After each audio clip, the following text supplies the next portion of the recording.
Firstly, it's important to structure your assets wisely. It is a complex area. We've got different places where we can have our money, personal assets. We can have it in our own names, where tax rates are up to 46.5%. We've got company investing companies and tax rate up to 30%. Self-managed super funds and superannuation. And we've got family trusts and so on. So it is a complex area. There will be a lot. Well, there have been significant amount of changes that have occurred in just the last 2 years. There will be significant amount of changes coming moving forward, especially when we look at how we're going to pay for this stimulus just to keep the economy going as well. So the one thing that I would say is to have the right structure in place, firstly, but even before that, if you're not sure, go seek advice and go chat to someone. Give David a call or give Ian a call or Kat and say, hey, look, I'm looking to do this. Does this sound right? Or is this the best place for me to have my money? Because the consequences of not having it right are significant. And very hard to unwind, if I'm correct. Absolutely. And certainly both David and Ian have a lot more experience in unwinding things like that, especially from a business perspective as well. Get it right first time, David and Ian. Is the key. Isn't that and it's old-fashioned that also a pound of prevention is better than a ton of cure type affair. So you get it right to start with. It solves a lot of issues. Yeah, true. Good points. So one thing that we can do, especially in the current environment, is smooth the purchase price. So dollar cost averaging, and that is that along the way, be able to take advantage of the dips and downturns and buy assets at a much lower price than what you'd bought them previously. And here's an example. So the one place where this happens quite often and that most people do not, or they're not aware of it, is your superannuation. So your superannuation dollar cost average is quite simply because your employer contributions, or you put in contributions, and your contributions may be going in monthly, they may be going in quarterly. Quarterly would be is the way that's supposed to be going in, or less than that. And so they go in on a regular basis, and you're buying those assets on a regular basis, and you dollar cost averaging, meaning that you're buying these assets at regular intervals, whether they're up or they're down. And what you end up having is an average price, much like that line there, which is a smoother ride. So that's one strategy that you can undertake, and that's something that, as an example, the clients that I was speaking about earlier that have written in and saying, look, we're looking to take advantage, where we have been able to buy over the course of the last 3 months, and if you then look at their average cost base, the average cost base has been lowered and their average price is significantly smoother. Take advantages of the benefits of compound interest. So from little things, big things grow. And this here is a difference between an active, well-managed fund versus just the market return. And so what you'll notice is that since inception, and the value of $10,000 invested at launch of this fund, we've seen that there's been 3.5% higher than market return year on year. Now, 3.5% doesn't seem like much, but it's what that 3.5% does. And what you'll see is that compounds to 4.4 times more wealth in dollar terms. That doesn't sound like much until you say the actual number, from 800,000 to 3.6 million. That's a big jump. It's certainly a big jump. And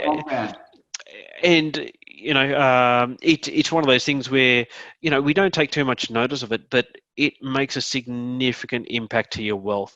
I will, and this sort of ties into the next slide as well. Well, the next slide, where it says take care of your nest egg.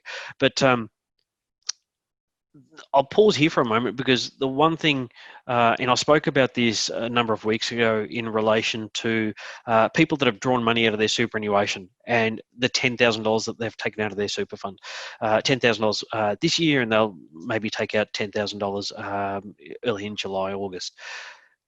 That will, depending on your age, will have a significant impact to your financial wealth. And look, I can completely understand, because I do have one or two clients where they had no option but to. But then there's certainly other people that have said, oh, look, I have access. In fact, I got a phone call from a client saying, look, somebody at work's taken $10,000 out of their super. Should I take out $10,000 out of my super and put it against my mortgage? And I then explained to my client that one compounds downwards, and especially from a very low base. So as an example, he's paying no more than 3.5% for his mortgage. One's going to compound downwards, whereas the other one's compounding up. And once I'd explained that to him, it was a no-brainer. Everything stayed as is. But it's just something to be aware of as well.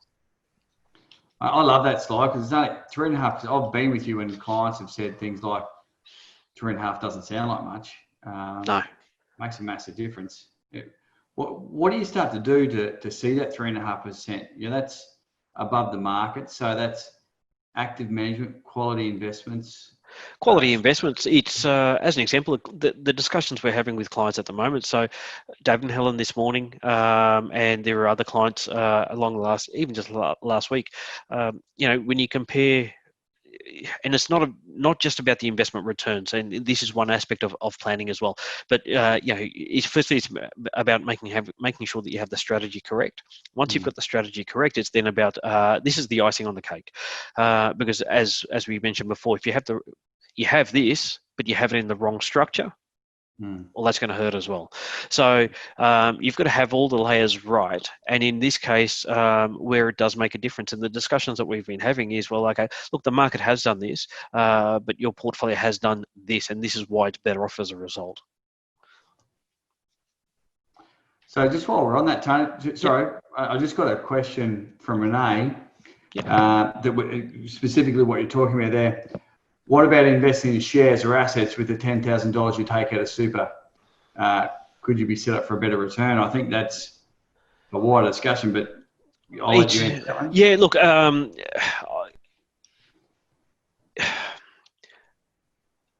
was actually going to say it depends, and the answer is it doesn't depend. It doesn't, and the one thing that would need to be taken into consideration is tax rates.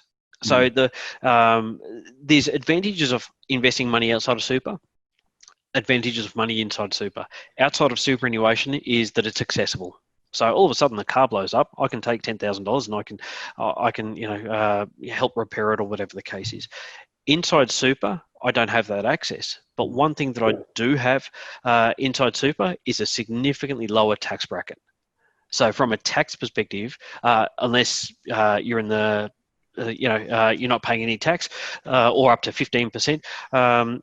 Having money inside super is certainly beneficial from a tax perspective, quite simply because the lower tax threshold is more beneficial for you. The last part of the question is, would it be better return? Oops, sorry, just me. You need to check your whole strategy, because it depends what's your super investment strategy as well. Sorry, mate, we just lost you there. You may just need to repeat that little bit again. Okay. The second part of the question was, could you get a better return outside of super? I'd suggest that's the investment strategy. It doesn't matter. You can invest inside and outside of super. Your return's based on your strategy. So it's time for a review, isn't it? Yeah, absolutely, absolutely. And it comes down to the assets that you're able to purchase within super. Now, it depends where your super is as well. There are some super funds that don't quite have the assets that you may be able to invest outside of super, but then there's some super funds that have they have a wide array of assets that you can purchase, and you can purchase almost everything. So there's certainly advantages of within super, and the one thing, Renee, I'd say to you is pick up the phone, have a chat to someone, and they'll be able to sit down and look at your circumstances to say, well, okay, look, based on what you're looking to achieve, this is ideal for you. Yeah, thanks, mate. I picked Renee then because it was the top one, but 3 or 4 popped up at the same time, all very similar. Yep. So we'll address those. Thank you. Taking care of your nest egg. So wealth strategies take care of your nest egg. Super is an investment vehicle in a tax-effective structure. So tax at concessional rate of 15% versus your marginal rate. And super is a primary source of retirement income for most Australians. So something just to be aware of, we're sitting in June. We've only got a number of days left, of working days left before the end of the financial year. Are we maximising our superannuation contributions cap? I won't spend too much time on what that is, but if you know what that is, certainly have a look at it. If you're not sure, pick up the phone and chat to one of the experts here. They'll talk you through it. And there's some really good things that can be done, including catch-up provisions as well. Once again, I won't go into that. That's a whole topic by itself, but that's something just to be aware of.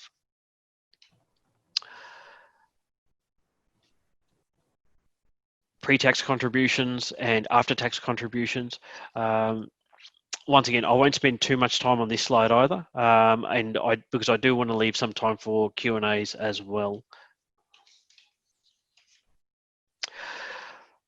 Not all debt is bad debt, and one thing to be aware of in the current environment is we are sitting in an extremely, as I've said earlier, a low interest rate environment. So borrowing is cheap, and it comes back to cash flow. But can we replace inefficient debt, non-tax deductible debt, with efficient debt on a regular basis? And can we use the income and tax advantages from leveraging to further reduce inefficient debt? There's some strategies in place that we can utilize to debt recycle as such, and reduce your non-tax deductible debt, non-deductible debt, sorry, and increase your deductible debt. It's got to be right for you. You've got to be there's got to be enough income and cash flow to be able to support that. But these are just strategies to help you take advantage of the current environment that we are certainly in. Debt structure in particular, Tony, I love when you guys, and I've heard Kat and Ian particularly Ian talk about this a lot too. Who's setting your debt structure or your debt plan? Is it the bank or you? That's a fantastic basic question. So yep. I love it when you guys do that one. So what to consider during times like these, and as you can see, all the red dots, we've had World War II price controls, Cuban Missile Crisis, the oil embargo, Black Monday, tech bubbles, GFC, the coronavirus outbreak. You see that little dip. If I was looking at the, and this is the S&P, this is from back in March. So if I had, and I don't, but I will for the next time, is have an updated graphic, which will actually see that the blue line is above from where this year started. So look, the one thing that I will say is the stock market has overcome past bears previously, and it will continue to do that because you're investing in the good quality companies, whether it be of Australia or whether it be around the world. And companies are in the business of making money. That's why they're in business. If they're not in the business of making money, why would they be there? And so therefore it is go and invest in those companies that are making good money, and be a part owner. And you know that in doing so, that your assets will increase over a long-term period.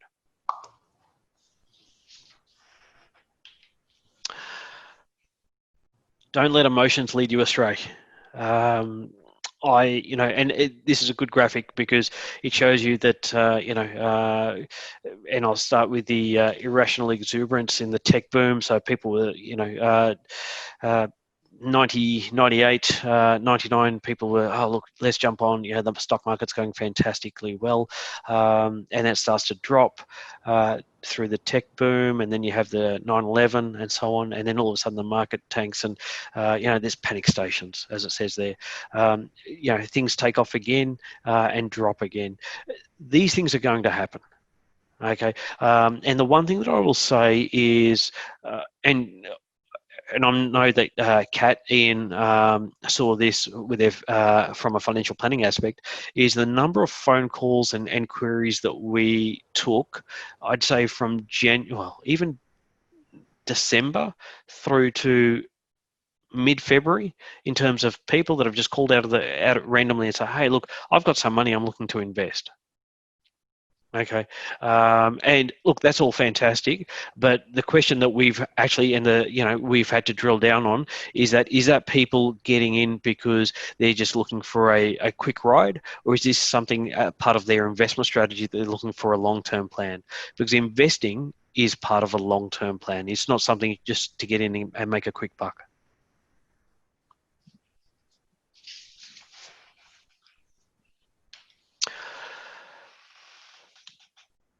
And don't put all your eggs in one basket. Diversification is key. So making sure that we've got assets across the different asset classes, and we certainly look at that from an investment committee point of view with the way that we invest our funds. So it is not all, as an example, Aussie equities. It is not all equities either. We will have some cash and fixed interest there just to provide buffers in the current environment. But the one point that we'll make is that we don't just put it all in the one basket and hope for the best. Mm.